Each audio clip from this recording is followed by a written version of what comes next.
உங்க கணவர் நேர்ல வந்தா என்ன கேட்பீங்க? ஏன் அன்னைக்கு பைக் அப்படி ஓட்டிட்டு போய் விழுந்து என் லைஃப் இப்படி கெடுத்துட்டாரு. அவருக்கு ஆக்சிடென்ட் ஆகாம இருந்தா எங்க லைஃப் வேற மாதிரி இருந்திருக்கும். சோனி அல்ட்ரா 10 ஸ்பீக்கர் இப்போது உங்கள் சத்யாவில். இப்போவே புக் பண்ணி 6000 ரூபாய் கேஷ்பேக் பெறுங்க. குறைந்த விலை நிறைந்த தரம் தங்கள் தேவைகள் அனைத்தும் ஒரே இடத்தில். Jayachandran Charanam Homes, 1 BHK villa at just 19 lakhs in Coimbatore. உங்க கணவருக்கு accident நடந்தப்போ He was in coma. 17 டேஸ்க்கு அப்புறம் அவர் கண் முழிச்சப்போ டிஸ்சார்ஜ் பண்ணும்போது எங்க நர்ஸ் இல்லாம அவரை ஹேண்டிலே பண்ண முடியாது. ட்ரிப் நானே போடுவேன், இன்ஜெக்ஷன்ஸ் நானே போடுவேன், எல்லாமே நான் கத்துக்கிட்டேன். எனக்கு 2 பசங்க, 3ஆவதா ஒரு குழந்தையை நான் பெற்றிருக்கிறேன். கெவின், அப்பாவோட குரலை எப்போ கடைசியா கேட்டீங்க? 12th ஸ்டாண்டர்ட் படிக்கும்போது அவரோட குழந்தைங்கன்னே அவருக்கு ஞாபகம். இப்போ 3.5 இயர்ஸ்க்கு அப்புறம் இவனை ஞாபகம் வந்துருச்சு. இவளை ஞாபகம் வரல. இவ அழுவா சைலண்ட். ஃபினான்ஷியல் ஸ்ட்ரகிளும் இருக்கும். அதை எப்படி பேலன்ஸ் பண்ணீங்க? டைம்லேயே வந்து ஒரு மந்த்துக்கு வந்து 45,000 ருபீஸ் ஆகும். அதுக்கப்புறம் தான் அவர் கொலாப்ஸ் ஆனார். மறுபடியும் ஹார்ட் அட்டாக் வந்து. திருமணம் பண்ணியிருக்கலாம், ஃபிலிம் இண்டஸ்ட்ரியில இருந்திருக்கீங்க. இதுதான் என் லைஃப்னு சொல்லி இருந்துட்டேனே தவிர எனக்கு இன்னொரு ஆம்பளை வேணும். எங்கேயுமே எங்கள் அப்பாவுக்கு துரோகம் பண்ணது கிடையாது. சாப்பாடு ஊட்டி விட்றாங்க, ஏதோ ஒரு டென்ஷனில் தட்டி விட்டுருவார். சதீஷ் நீ இப்போ சாப்பிடுவியா மாட்டியான்னு சொல்லி அழுது கலாட்டா பண்ணி எங்கள் அப்பாவை சாப்பிட வைப்போம். என்னோட வாழ்க்கையில் நான் எடுத்த சரியான முடிவு நீ. அபி, கெவின், அப்பா உங்களோட இருக்க முடியல, அம்மாவை பார்த்துக்கோங்க. பா, லவ் யூ பா. அப்பாவை எவ்வளவு மிஸ் பண்றீங்க? அவங்க எங்கள் வீட்டில் மேல் சைட்லாம் கிடையாது. அவங்க தான் ஃபர்ஸ்ட் தான். ஃபீமேல் மாதிரிலாம் இருக்க மாட்டாங்க. அவங்க தான் மேல் எங்கள் வீட்டில். ஆனால் இப்போ ரீசெண்ட் டைம்ஸில் எனக்கு எங்கள் அக்காவுக்கு சண்டை வந்தால் இப்போ கொஞ்சம் ஆக்ட் பண்ணுறாங்க, அழுகுற மாதிரி. Sunday stop. ஆக்சிடென்ட் ஆகி 2 வருஷத்துக்கு எங்கள் அப்பாவுக்கு அவர் கல்யாணம் ஆயிடுச்சு, 2 பசங்க இருக்குன்னே தெரியாது. 2 இயர்ஸ் கழிச்சு எங்கள் அப்பா மறுபடியும் எங்கள் அம்மாவுக்கு ப்ரப்போஸ் பண்ணுறாரு. லவ் பண்ணி கல்யாணம் பண்ணிக்கலாமா? 13 வயசுல நானும் 13 இயர்ஸில் ஒர்க் பண்ண ஆரம்பிச்சிட்டேன். கலாட்டா பிங்க் பிரசன்ஸ் தங்கத்தாரகை விருதுகள் 2024. இதை பத்தி ஆரம்பிக்கணும் அப்படின்னா நீங்க 13 வயசுலயே திரைத்துறையில வந்து நடிக்க ஆரம்பிச்சிட்டீங்க இல்லையா? இன்னைக்கு இருக்கிற மாதிரி சோஷியல் மீடியா வளர்ச்சி எல்லாமே கிடையாது. உள்ள ரொம்ப கம்மி ஆர்டிஸ்ட் தான் வந்தாங்க. நான், ரம்யா கிருஷ்ணா, சோபனா, விஜயசாந்தி, நாங்கள்லாம் தான் 13 வயசுல என்றோம். நளினி. 13 வயசுல நடிக்க வரும்போது ஏதாவது பயம் ஃபீல் இருந்தது? பயம் ஜாஸ்தி இருந்தது. பாட்டி ஆர்டிஸ்டாக இருந்தாங்க. அப்பா அம்மா எல்லாருமே சினிமா இண்டஸ்ட்ரியிலே இருந்தாங்க. கொரியோகிராஃபர் அப்பா இருந்தார், அம்மா ஹேர் ட்ரெஸ்ஸராக இருந்தாங்க. ஸோ ஷூட்டிங் நிறைய பார்த்ததுனால ரொம்ப எக்ஸைட்டடாக இருந்தது, அவ்வளோதான். ரொம்ப சின்ன வயசுலயே திருமணம் பண்ணிக்கிட்டீங்கல்ல மேம்? 20ஸ்லயே? ஆமாம், 20 எண்டில் கல்யாணம் பண்ணிட்டேன். 21ல் பாப்பா அபி பாப்பா. மறுபடியும் 23 2 இயர்ஸ் கழிச்சு ஒரு. எப்படி மேம் 20 வயசுல உங்களுடைய காதல் திருமணம் பற்றி சொல்லுங்களேன். ஆக்சுவலி அது காதல் கிடையாது. நாங்கள் ஆக்சுவலி நல்ல ஃப்ரெண்ட்ஸு. பட் அந்த சினிமா இண்டஸ்ட்ரியில் இருந்ததுனால இந்த காசிப்ஸ் வரும் இல்லையா, இவங்க 2 பேர் நல்லா பேசின, ஓஹோ 2 பேருக்கு லவ் போல் இருக்குது, அப்படி பேசினோடனே அது அம்மாவுக்கு வந்து அது கேட்ட உடனே அம்மா வந்து ரொம்ப ஸ்ட்ரிக்ட் பண்ண ஆரம்பித்தாங்க. ஒரு நல்ல ஃப்ரெண்டை வந்து ஏன் அப்படி பண்ணுறாங்க அப்படின்னு. அந்த போட்டியில், அம்மாவோட நடந்த போட்டியில் தான் அது லவ்வாக மாறி கல்யாணமாக மாறிடுச்சு. ஃப்ரெண்ட்ஷிப் வந்து காதலாக மாறி எங்கள் அப்பா வந்து பயங்கரமான ஹேண்ட்ஸமான ஒரு ஆள், அப்படியே காதலில் மயங்கி விழுந்துட்டாங்க எங்கள் அம்மா. பட் உங்களை பற்றி ரொம்ப முக்கியமான ஒரு தருணம் வாழ்க்கையில் பேசணும் அப்படின்னு சொன்னாக்க, உங்கள் கணவருக்கு ஆக்சிடென்ட் நடந்தப்போ அன்னைக்கு ராத்திரி உங்களுடைய உணர்வு எப்படி இருந்தது மேம்? ஆக்சுவலி ஆக்சிடெண்ட் ஆன அன்னைக்கு எதிர்பார்த்தது என்னென்னா, இவர் வாஸ் இன் கோமா. பட் ஆனால் கை காலெல்லாம் அந்த பைக் ஓட்டின இது இருந்துகிட்டே இருந்தது. ஸோ நாங்கள் என்ன நினச்சோம், அந்த மயக்கத்தில் இருக்காப்புல, ஒன்ஸ் ஹி கம்ஸ் அவுட் எல்லாம் சரியாயிடும் அப்படின்னு தான் 48 ஹவர்ஸ் தள்ளிச்சு எங்களுக்கு. ஸோ 48 ஹவர்ஸ் தள்ளினதுக்கப்புறமும் அவருக்கு கான்ஷியஸ் வரல. இன்னொரு 48 ஹவர்ஸ் போட்டாங்க. ஸோ எங்களை பொறுத்த வரைக்கும் என்னென்னா, ஏன்ச்சா என்னாச்சு, எப்போ அடிப்பட்டது, என்னம்மா அப்படின்னு பேசுவார். பட் அது எதுவுமே நடக்காது ரியல் லைஃப்பில். அது சினிமா கிடையாது வாழ்க்கை அப்படின்றது எனக்கு தெரியறதுக்கே 17 நாள் ஆச்சு. 17 டேஸ்க்கு அப்புறம் அவர் கண் முழிச்சப்போ அந்த கண் ஒரு பக்கம் நின்றுடுச்சு, வார்த்தை வரல, ஞாபகம் இல்லை, எல்லாமே 17 நாள் ஆச்சு எங்களுக்கு. அது கண் திறக்கிற வரைக்கும் எப்படி வருவார்னு தெரியாதுன்னு டாக்டரே சொல்லிட்டாங்க. ஸோ ஒரு பெரிய ஷாக். அப்போது அன்னைக்கு தான் நான் என்ன நினச்சேன்னா, எனக்கு 2 பசங்க, 3ஆவதாக ஒரு குழந்தையை நான் பெற்றிருக்கிறேன். சதீஷ் அப்படின்றது அது ஹஸ்பண்ட்லேருந்து குழந்தையா 3வது குழந்தையா, அதுவும் கடைசி குழந்தையா மாறினது என்னோட ஹஸ்பண்ட். ஒரு பெண்ணா கணவரை பார்த்துக்கணும், பிள்ளைங்களை பார்த்துக்கணும், நீங்களும் உங்களுக்கும் ப்ரொஃபஷனல் இருக்குது, கரியரை பார்த்துக்கணும். ஸோ உங்களுடைய சினிமா, உங்கள் குழந்தைங்க, உங்கள் கணவர் எல்லாத்தையும் சமாளிக்கணும். வேலைக்கும் போக முடியாது, ஏன்னா கணவரை பார்த்துக்கணும். ஸோ ஃபினான்ஷியல் ஸ்ட்ரகிளும் இருக்கும். அது எப்படி பேலன்ஸ் பண்ணீங்க மேம்? இல்லை எனக்கு நிறைய ப்ராப்பர்ட்டிஸ்லாம் இழந்தேன், அதெல்லாம் பிரச்சனை கிடையாது. ஏன்னா அவருக்கு மெடிசனே அந்த டைம்லேயே வந்து ஒரு மந்த்துக்கு வந்து 45,000 ருபீஸ் ஆகும் 90s. ஸோ நான் ஜாப்க்கு போக முடியாது, ஏன்னா குழந்தைங்க அபிக்கு ஒரு 7-8 இயர்ஸ் தான் இருக்கும், இவருக்கு ஒரு 5 இயர்ஸ் தான் இருக்கும், அவருக்கு பிறந்த குழந்தை. ஸோ இந்த 3 குழந்தைங்கள வச்சுட்டு ஃபேமிலி ரன் பண்ணணும். நான் ஒர்க்குக்கு போனால் 3 பேரையும் பார்த்துக்கிறதுக்கு ஆள் கிடையாது. ஏன்னா எனக்கு பேக் டு பேக் வந்து இவருக்கு ஆக்சிடெண்ட், எங்கள் வீட்டுக்காருக்கு ஆக்சிடெண்ட் ஆகி 3வது மாதமே என் பேக் போனாக இருந்த எங்கள் மதர் வந்து கொலாப்ஸ் ஆகிட்டாங்க, ஹார்ட் அட்டாக்ல இறந்துட்டாங்க. ஃபைனான்ஷியலி ப்ரோக் ஆனாலும் சரி, எனக்கு ப்ராப்பர்ட்டிஸ் போனாலும் சரி, எல்லாம் போனாலும் சரி, என்னோடய 3 பசங்களையும் நான் வந்து ஒரு 11 வருஷம் வரைக்கும் அவரையும் வளர்த்துட்டேன். அதுக்கப்புறம் தான் அவர் கொலாப்ஸ் ஆனார், மறுபடியும் ஹார்ட் அட்டாக் வந்து. தவிர இட்ஸ் ஓகே, நான் சம்பாதிச்சது எனக்கு இல்லாமல் போயிடுச்சு, அது ஒன்றும் பிரச்சனை கிடையாது. பட் என் 3 பசங்களையும், என்னுடைய பசங்களையும் இவங்களும் என் கூடயே இருந்தாங்க. என் சப்போர்ட்டிவாக இப்போவும் என் பசங்க என் கூடயே இருப்பாங்க. பிகாஸ் தே நோ மம்மி வந்து வேறு லைஃப் எல்லாம் தேடிக்கல, நம்மளுக்காகவே அம்மா இருந்துட்டாங்க, நம்ம தான் வேணும்னு இருந்தாங்கன்னு என் பசங்களுக்கு தெரியும். எனக்காகனா என் 2 பசங்க, இப்போ அவரும் இல்லை, 2 பசங்க நிற்பாங்க எப்போவுமே. என்னோடய லைஃபே என்னோட 3 பசங்க ஃபஸ்ட்டு, இப்போ 2 பசங்க. இல்லை அந்த பீரியடில் இட் டிபெண்ட்ஸ். அவங்க வேறு லைஃப் தேடி இருக்கலாம், இல்லை எங்கள் அப்பாவை எங்கேயாவது கொண்டு போய் விட்டுருக்கலாம், என்னையும் என் தம்பியும் தனியாக விட்டுருக்கலாம். நாங்கள் ரொம்ப சின்ன பிள்ளைங்க அப்போது. ஸோ என்ன வேணால் நினச்சிருக்கலாம். பட் அவங்க எதுவுமே கிவ் அப், அந்த ஒரு பயம், லைஃப் இப்படி ஆயிடுச்சு, நெக்ஸ்ட் என்ன அப்படின்னு யோசிக்காமல் ரொம்ப கான்ஃபிடெண்ட்டாக, ரொம்ப தைரியமாக முன்னுக்கு வந்து எங்கள் 3 பேரையுமே அவங்க தான் ஃபுல்லாக பார்த்துக்கிட்டது. நல்லா இருந்தாலும் நம்மளே ஃபேஸ் பண்ணிக்கலாம், கஷ்டமாக இருந்தாலும் நம்ம 4 பேர் ஃபேஸ் பண்ணிக்கலாம். நம்ம எப்பயுமே இப்படி இருக்கணும். ஆக்சுவலி ரொம்ப பெரிய விஷயம் இல்லை, ஒரு பெண் இவ்வளோ வலிமையாக யோசிக்கிறாங்க, புலம்பாமல் துவலாமல் அடுத்து என்ன அப்படின்னு யோசிக்கிறது வந்து ரொம்ப ரேர் தான் பெண்களில். இவங்க வந்து ரொம்ப தைரியமானவங்க. இப்போவுமே என்ன பிரச்சனை வந்தாலுமே எங்கள் அம்மா அழுது நான் பார்த்ததே கிடையாது. ரொம்ப ரேராக தான் அந்த மாதிரி.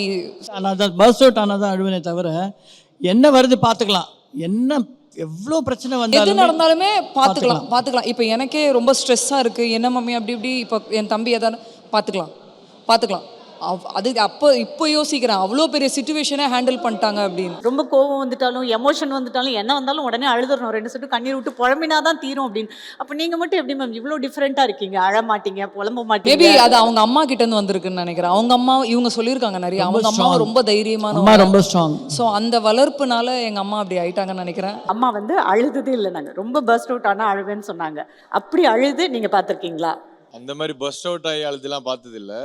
ஆனால் இப்போ ரீசெண்ட் டைம்ஸில் எனக்கு எங்கள் அக்காவுக்கு எதாவது சண்டை வந்தால் இப்போ கொஞ்சம் ஆக்ட் பண்ணுறாங்க, அழுகுற மாதிரி. சண்டே ஸ்டாப், நாங்கள் சண்டை போடாமல் இருக்கணும்ட்டு அப்பப்போ கொஞ்சம் நடிக்கிறாங்க. நம்ம அழுதுட்டா நம்ம பசங்க சண்டை போட மாட்டாங்க அப்படின்லாம் கொஞ்சம் நடிக்கிறாங்க. எனக்கு தெரியாது, 2 பேரும் டாம் அண்ட் ஜெர்ரி மாதிரி அடிச்சுப்பாங்க. ஒரு ஃப்ரெண்டு மாதிரி தான் இருப்பாங்க எங்களோட. சூப்பர். நீங்கள் வந்து மேம் சின்ன வயசுலேயே உங்களுடைய கணவருக்கு ஆக்சிடெண்ட் ஆகி அவரை பேரலிசிஸ் ஆகி பார்க்கறது அப்படிலாம் வந்து ரொம்ப அபூர்வமான ஒரு விஷயம்.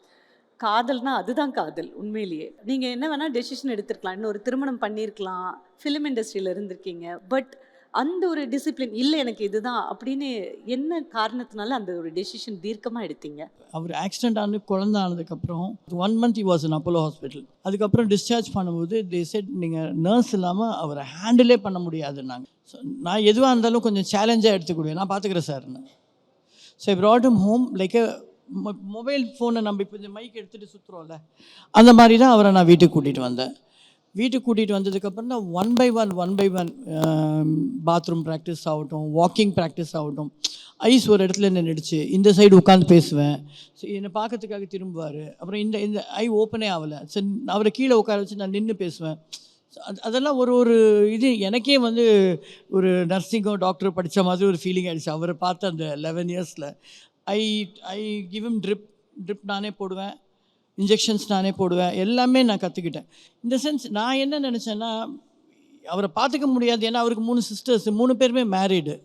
ஸோ மதர் கிடையாது, எப்படி பார்த்துக்க முடியும்? அவங்களும் கொண்டு போய் அவங்க ஹஸ்பண்ட்ஸ் வீட்டில் வச்சுக்க முடியாது இல்லை பல்ஸ். ஸோ நானும் அவரை விட்டுட்டா யார் பார்த்துப்பாங்க? ஸோ அது என் 2 பசங்க.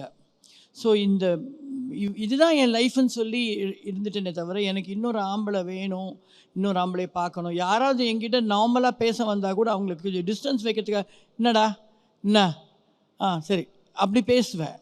ஸோ அவங்களுக்கு ஒரு ராங் ஐடியாவே நம்மக்கிட்ட வரக்கூடாது. அந்த மாதிரியே நான் டிஸ்டன்ஸ் வச்சு தான் நான் சர்வே பண்ணதே. 9 years ஆஃப் மேரிட் லைஃபு. அதுக்கப்புறம் அவருக்கு ஆக்சிடென்ட்டுக்கு ஆனதுக்கப்புறம் ஒரு 11 years குழந்தையை இழந்துட்டேன்.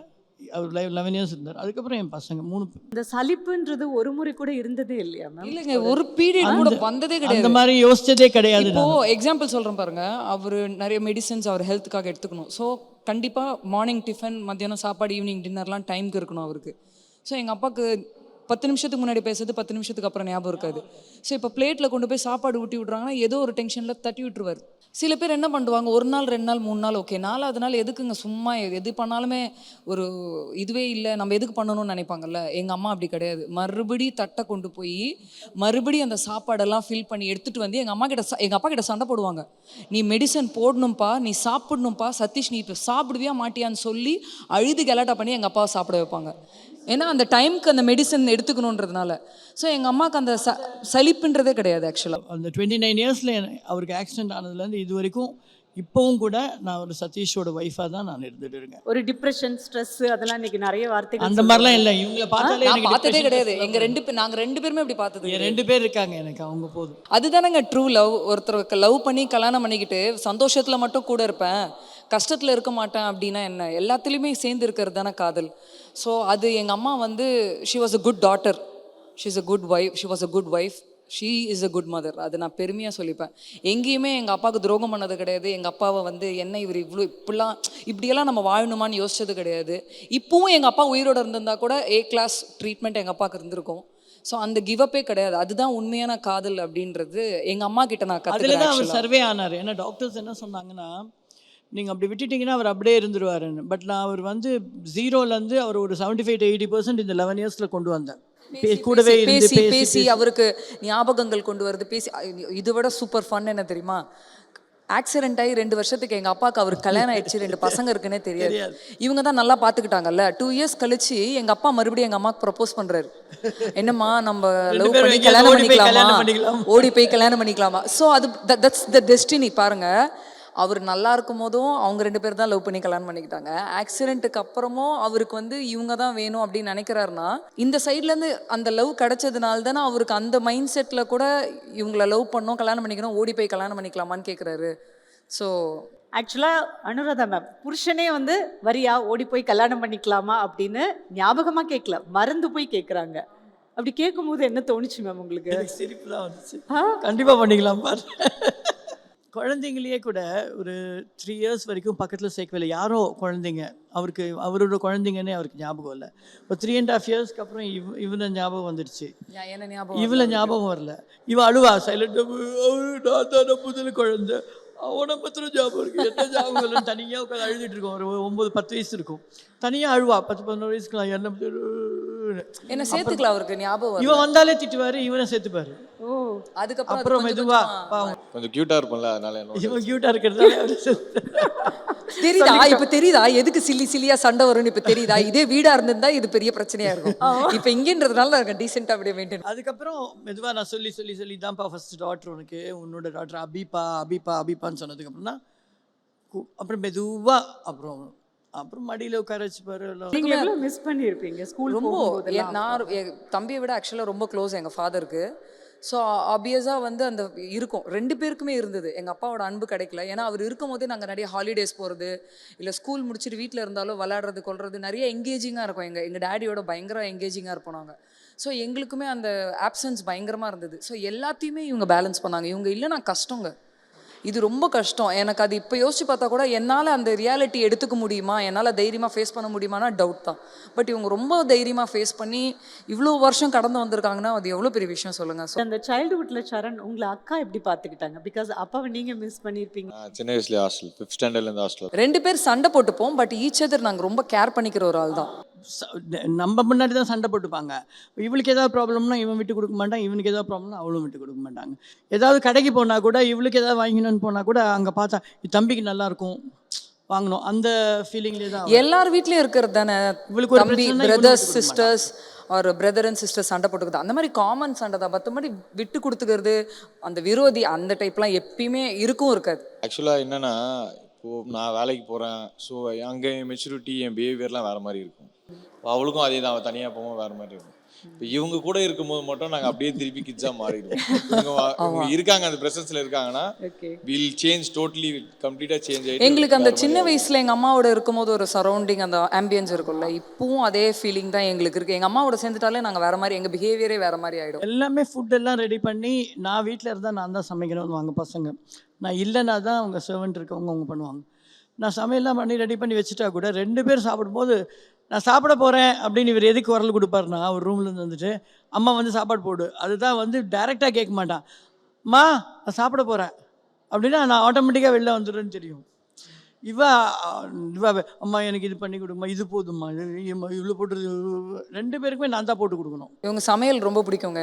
எப்பயுமே மதரோட சமையல் உங்களுக்கே தெரியல, இட்ஸ் வெரி ஸ்பெஷல் அண்ட் ரொம்ப டேஸ்ட்டாக இருக்கிற ஒரு விஷயம். ஸோ நாங்கள் வீட்டில் ரெடி பண்ணி வச்சா கூட போய் போட்டுக்க மாட்டாங்கன்னு சொல்லி ஒர்க் பண்ணுறவங்க சமைக்க வேண்டாம். நாங்கள் வீட்டில் இருக்கும்போது எங்கள் அம்மா சமைக்கணும், எங்கள் அம்மா தான் பரிமாறணும். அது அப்படி தான் பொதுவாகவே பிஹேவியரே சேஞ்ச் ஆகிடும். அவர் சொன்ன மாதிரி எங்களோட கேரக்டரு நாங்கள் பண்ணுறது, நீங்கள் ஒரு நாள் எங்கள் கூட வீட்டில் இருந்தீங்கன்னாவே எங்கள் கேரக்டர்லாம் நீங்களே பார்த்து ஆமாம். அவ்வளோ பிஸியாக ஒர்க் பண்ணிட்டு அதுக்கப்புறம் உங்களுடைய ஹஸ்பண்டுக்கு ஒரு பிரச்சனை ஆக்சிடென்ட் ஆயிடுச்சுங்கும் போது வீட்டில இருந்து அவரை கவனிச்சுக்கிறது வந்து எல்லாத்தையும் விட்டுட்டேன், சினிமாவே விட்டுட்டு அவங்க நடிக்கிறதே விட்டுட்டாங்க. அப்படிலாம் இல்லைங்க. மேரேஜ் ஆனதுக்கப்புறமே ஸ்லோவாக கொஞ்சம் நான் ஒர்க்கை கம்மி பண்ண ஆரம்பிச்சிட்டேன். ஏன்னா இவங்க இம்மீடியட்டாகவே எனக்கு டாக்டர் கன்சீவ் ஆகிட்டாங்க. பட் இவங்க வயிற்றில் இருக்கும்போதே நான் 7-8 மாதம் வரைக்கும் எனக்கு கண்டினியூ டேட்ஸ் இருந்தது. Continue I was busy in the shoot. So எனக்கு ஒன்றுமே கிடையாது. ஷூட்டை விட்டு 1 வீக்லேயே இவங்க ப்ரீமெச்சூர்ட் பேபி டெலிவரி ஆகிட்டாங்க எனக்கு. So she was like 7 months முடியும் போதே ஷீ இஸ் பார்ன். ஸோ இவர் தான் எனக்கு 10 months வரைக்கும். அப்போத்துலேருந்தே கொஞ்சம் நான் இதாக தான் நல்ல கேரக்டர்ஸ் இருந்தால் மட்டும் பண்ணிகிட்டே இருந்தேன். ஸோ அந்த மாதிரி சதீஷ் ஆக்சிடென்ட்டுக்கு அப்புறம் எனக்கு ஃபுல்லாக இண்டஸ்ட்ரியை விட்டு வெளியில் வர வேண்டியதாகிடுச்சு. வேறு வழி இல்லை, ஏன்னா அவரை பார்த்துக்கிறதுக்கும் யாரும் இல்லை. என்னை விட்டால் வேறு யாரும் அவரை கண்ட்ரோல் பண்ணவும் முடியாது. ஸோ நான் தான் பார்த்துக்கணும் அப்படின்ற ஸ்டேஜ் வரும்போது தான் ஐ லெஃப்ட் எவ்ரி திங். ஒரு 11 years அதுக்கப்புறம் அவர் இறந்ததுக்கப்புறம் தான் மறுபடியும் I started my career again. So எல்லாத்தையுமே ஆன் ஃப்ளோவில் ஈஸியாக எடுத்துக்கிட்டீங்க. எல்லாமே எடுத்து தான் நான். இப்போ உங்கள் கணவர் நேரில் வந்தால் என்ன கேட்பீங்க? ஏன் அன்றைக்கி பைக் அப்படி ஓட்டிகிட்டு போய் விழுந்து என் லைஃப் எப்படி கெடுத்துட்டான்னு கேட்பேன். அவங்க எங்கேயோ ஒரு இடத்துல அவர் ரொம்ப மிஸ் பண்ணிகிட்டே இருக்காங்க. ஸோ அது சொல்லிகிட்டே இருப்பாங்க, டேடி இருந்திருந்தா நல்லா இருக்கும்ல, டேடி இருந்திருந்தா நல்லா இருக்கும்ல. அவருக்கு ஆக்சிடென்ட் ஆகாமல் இருந்தால் எங்கள் லைஃப் வேறு மாதிரி இருந்திருக்கும். என் பசங்க லைஃப் ஆகட்டும், என் லைஃப் ஆகட்டும், எல்லாமே இன்னும் டிஃப்ரெண்ட் வேல இருந்திருக்கும் இல்லையா? That we missed it. அம்மா எப்படி இருக்க? உன்கிட்ட ஒன்று கேட்கணும். நம்ம கல்யாணம் பண்ணிக்கலாம். என்னோட வாழ்க்கையில் நான் எடுத்த சரியான முடிவு நீ. அபி, கெவின், அப்பா உங்களை பார்த்து எப்பவுமே பெருமைப்படுவேன்டா. சாரி, அப்பா உங்களோட இருக்க முடியல. அம்மாவை பார்த்துக்கோங்க. ஐ லவ் யூ அம்மா. அப்படியே அவரை மாதிரியும் இருக்காரு. அதே பிளாக் ஷர்ட். பா லவ் யூ பா, ஐ லவ் யூ. அம்முன்னு தான் கூப்பிடுவாரு. அம்மு எங்கள் அம்மாவோட செல்ல பேர் அம்மு. எங்கள் அப்பா அம்முன்னு தான் கூப்பிடுவார். எங்கள் பாட்டி அம்முன்னு தான் கூப்பிடுவாங்க. எங்கள் வீட்டில் எங்கள் அம்மா அம்முன்னு தான் கூப்பிடுவாங்க. இப்போ நீங்கள் அவர்கிட்ட பேசணும் 3 பேருமே, என்ன சொல்லணும்னு விரும்புகிறீங்களோ? சோல் வந்து கண்டிப்பாக கேட்கும். எங்கள் டேடியை ரொம்ப பிடிக்கும். எங்கள் டேடிக்கு ஒரு வேளை ஆக்சிடென்ட் ஆகாமல் இருந்திருந்தால் அவருக்கு ஒரு பெரிய கோரியோகிராஃபர் ஆகணும்னு ஒரு ட்ரீம் இருந்தது. அந்த ஒரு ஆக்சிடென்ட்னால அவரோட ட்ரீம் அச்சீவ் பண்ண முடியாமல் போயிடுச்சு. ஸோ எங்கள் அப்பா ஒரு பெரிய கோரியோகிராஃபர், அவரோட அச்சீவ்மெண்ட் பார்க்கணுன்னு எனக்கு ரொம்ப ஆசையாக இருந்தது சின்ன வயசுலேயே. ஸோ அண்ட் அவர் அச்சீவ் பண்ண முடியல. அது ஒரு குறையாக இருந்துச்சு எங்கள் அப்பாவோட லைஃப்பில். அது நடந்திருக்கும். அவருக்கு ஆக்சிடெண்ட் ஆன பிறகு கூட ஒரு அப்பாவாக ஒரு 2-3 வருஷம் எங்களை ஞாபகம் வச்சு காட்டி கூட அதுக்கப்புறம் அந்த அஃபெக்ஷன், அந்த பாசம்லாம் அவர் இறக்குற வரைக்குமே எங்களுக்கு கொடுத்தாரு. அவரோட ப்ரெசன்ஸ் இருந்திருந்தால் இன்னும் எங்கள் லைஃப் சூப்பராக இருந்திருக்கும். எங்களோட லைஃப் வேறு மாதிரி இருந்திருக்கும். எங்கள் அம்மா வந்து ஏன் இந்த மாதிரி ஆக்சிடென்ட் ஆகிடுச்சு, என் லைஃப்பை கெடுத்துட்டேன் அப்படின்னு சொல்கிறதுக்கு ஒரு ரீசன் இருக்குது. அது ஏன்னா என்னதான் இருந்தாலுமே அவங்களுக்கு ஹஸ்பண்ட் இல்லைல்ல, ஒரு பாயிண்ட்டுக்கு மேலே அவர் இறந்துட்டார். எங்களுக்கும் அப்பா இல்லை. ஸோ இருந்திருந்தால் அது வேறு மாதிரி இருந்திருக்கும்ல. மேபி அவங்க ஒரு ட்ரீம் வச்சுருப்பாங்க, ஹஸ்பண்ட் அண்ட் ஒய்ஃபும் பசங்களை வச்சு நம்ம இதுதான் நம்மளோட கெரியர் உள்ள ட்ரீம், நம்ம பசங்களோட ட்ரீம்னு அவங்க ஒன்று வச்சுருப்பாங்க. அது எல்லாமே இல்லை அப்படின்றது தான் வந்து யோசிக்கிறேன். எஸ், நான் ரொம்ப பெருமைப்படுறேன் சதீஷ்குமாரோட பொண்ணு, அனுராதாவோட பொண்ணுன்ட்டு. அண்ட் இப்போவும் நான் எது பண்ணாலும், நான் ஆடுற ஸ்டைலாக இருக்கட்டும், நான் நடக்கிற நான் பேசுகிற விதம், நான் பார்க்குறது எல்லாமே எங்கள் அப்பா மாதிரின்றாங்க. ஸோ இந்த ஜென்மத்துக்கு ஐ ஃபீல் வெரி பிளெஸ்ட் அவரோட பொண்ணாக இருக்கிறதுக்கு. Yes, I love you daddy, thank you so much. I love you so much. Kevin, அப்பாவோட குரலை எப்போ கடைசியாக கேட்டீங்க? 12th ஸ்டாண்டர்ட் படிக்கும் போது, ஐ திங்க் பிஃபோர் எங்கள் half yearly எக்ஸாம்ஸ் முன்னாடி ஒரு வாட்டி வீக்கெண்டில் 16-17 வயசுலயா? வீட்டுக்கு வந்தப்போ அப்போ பேசினது தான். ஆஃப்டர் தட் ஃபோன் கால் தான் வந்தது. அப்படி தெரியாது. ஆம்பளை பையனா பசங்களுக்கு வந்து அப்பாவை ரொம்ப பிடிக்கும். ஸோ அப்பாவை எவ்வளோ மிஸ் பண்ணுறீங்க? இல்லை, ஆல்ரெடி அவங்க எங்கள் வீட்டில் மேல் சைட்லாம் கிடையாது. அவங்க தான் ஃபஸ்ட் தான். அவங்க தான் அவங்க ஃபீமேல் மாதிரிலாம் இருக்க மாட்டாங்க. அவங்க தான் மேல் எங்கள் வீட்டில். நான் பண்ணுறதெல்லாம் எங்கள் அப்பா மாதிரி இருக்குன்றாங்க. இப்படி தான் சொல்கிறாங்க. இல்லை, ஏன்னா ஆஃப்டர் மை டேட் பார்த்தீங்கன்னா அவங்க she took over, right? After my mom stop working, she took over. So they both are like equal to male. ஸோ எங்கள் வீட்டில் நான் வந்து கடைசி மேல் தான். நான் அவங்க தான் ஃபஸ்ட்டு. கிரேட்டான ஆன்சருங்க. அவர் வந்து அப்பாவை அக்கா கிட்ட பார்க்குறேன் அப்படின்னு ஃபீல் பண்ணுறாரு. அதுதான் சொல்கிறேன், சண்டைகளை தாண்டி we have a very good bonding. நானும் 13 இயர்ஸில் ஒர்க் பண்ண ஆரம்பிச்சிட்டேன். ஸோ ஒர்க் பண்ணி தான் ஆகணும், வேறு ஆப்ஷன் கிடையாது. யாருமே என்னை ஃபோர்ஸ் எல்லாம் பண்ணல. நானாக இஷ்டப்பட்டு அந்த வாய்ப்பு வந்தது, நானாக எடுத்துக்கிட்டு தான் பண்ணேன். ஃப்ரெண்ட்ஸ் படம். ஸோ அதுக்கப்புறம் எங்கள் ஜேர்னி ஸ்டார்ட் ஆச்சு. அப்போ வரைக்கும் அவர் ஸ்கூல் தான் படிச்சுட்டு இருந்தார். ஸோ அது முடிஞ்ச பிறகு கூட அவரோட இதுக்கு தான் நாங்கள் வந்தோம். அவருக்கு என்ன படிக்கணுமோ அவர் படிக்கட்டும், அவருக்கு என்ன வேலை, என்ன பிடிச்ச வேலை போட்டோமோ நாங்கள் 2 பேரும் வெரி ஃபோர்ஸ் பண்ணதே கிடையாது. இப்போ அவர் பண்ணுற வேலை கூட அவருக்கு பிடிச்ச வேலை தான். ஸோ எங்கள் வீட்டில் யாருமே ஃபோர்ஸ் பண்ணி ஒரு விஷயம் நாங்கள் பண்ணவே மாட்டோம். எவ்வளோ கஷ்டம் நஷ்டமாக இருந்தாலும் பார்த்துக்கலாம், ஃபேஸ் பண்ணிக்கலாம், நம்மளுக்கு பிடிச்ச மாதிரி இருக்கணும், அவங்களுக்கு அந்த ஸ்பேஸ் இருக்கணுன்றது என்னுடைய இது இருந்தது. எங்கள் ஃபேமிலியை ஒரு ஸ்டேஜுக்கு கொண்டு வரணுன்றது எங்கள் அம்மா கஷ்டப்படுற உமனை கொண்டு வரணும். அதே மாதிரி இவன் என்ன பண்ணால் 13 இயர்ஸில் ஷீ டுக் ஓவர். என்ன மாதிரி ஃப்ரெண்ட்ஸ் பண்ணும்போது 13 இயர்ஸ். சரி, ஷீ டுக் ஓவர். நம்ம அப்பாவுக்கு உடம்பு சரியில்லை, அம்மா பார்த்துக்கணும், தம்பி படிக்கிறான், நம்மளுக்கு வர வாய்ப்பு விடக்கூடாதுன்னு சொல்லி ஷீ டுக் ஓவர். ஸோ இது 2 முடிச்சதுக்கப்புறம் இவரோட எஜுகேஷன்லாம் முடிச்சது தான். அதனால தான் அவர் சொல்கிறா, அவருக்கு அப்புறம் இவங்க 2 பேர் இவங்க எடுத்துக்கிட்டாங்க. அதுக்கப்புறம் இப்போ அவருமே is become very responsibility. Even I am very proud sister. எப்போவுமே எது வாங்குறதா இருந்தாலுமே வாட் ஹீல் சேஸ், உன்னை கேட்குறாடா அக்கானா, அவளுக்கு என்ன இஷ்டமோ அது வாங்கிக்க சொல்லுங்க. பயங்கர அமைதியா மேம் உங்கள் பையன்?